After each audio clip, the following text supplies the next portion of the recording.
تیرے چشموں کا تڑپتا ہوا سیما، مرغان سحر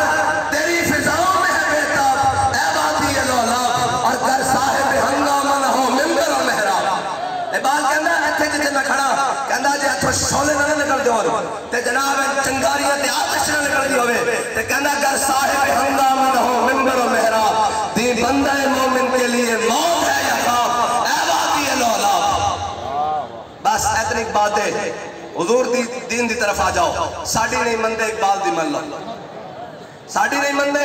اقبال دی من لو۔ اقبال کہندہ زاں کے ملت را حیات از عشق اوس اور برکو سازے کائنات از عشق اوس۔ اقبال کہندہ یاد رکھ امت مسلمہ آج بھی ہوتے جا سکتی، ہوتے جان دا دنیا تے طریقہ ایک ہی ہے کہ وہ اپنے حبیب کا دامن تھام دے، وہ اپنے آقا مولا صلی اللہ علیہ وسلم دے دامن رحمت نال این کر کے وابستہ ہو جائے، بس اور کوئی نہیں۔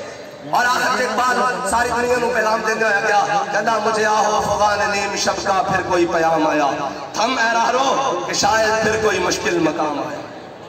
بس کہندہ ہاں یہ تو پھر اقبال کیا گیا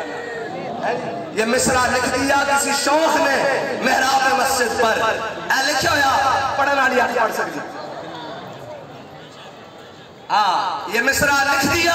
کسی شوخ نے محراب مسجد پر، یہ نادا گر گئے سجدوں میں جب وقت قیام آئے۔ اے وقت قیام ہو گئے نہیں سی جدو لبیک آڑے نکلے سن حضور دی نام اس ویلے وہ تو این کر کے تان کے کھڑے سن، وہ وقت نہیں سی این کہنے سن یہ شر پسندوں کو ہم نبڑ لیں گے، ان سے کوئی نہیں ہوگا، ان سے بات نہیں ہوگی۔ یہ بات کہنا یہ نادا گر گئے سجدوں میں جدو کیا سجدے دا وقت سی وہ تو این کر کے چوڑے ہو کے اپنے آگے کھڑے رہن، ساڑھے کو بڑی پاور ہے اسی این کر دیں گے این کر کے، لیکن جدو جناب فلسطین دیواری آئی تو کہندہ یہ نادا گر گئے سجدوں میں جب وقت قیام آیا۔ سجدے تو مراد نماز کا سجدہ نہیں، سجدے تو مراد امریکہ دی چوکھٹ ہے،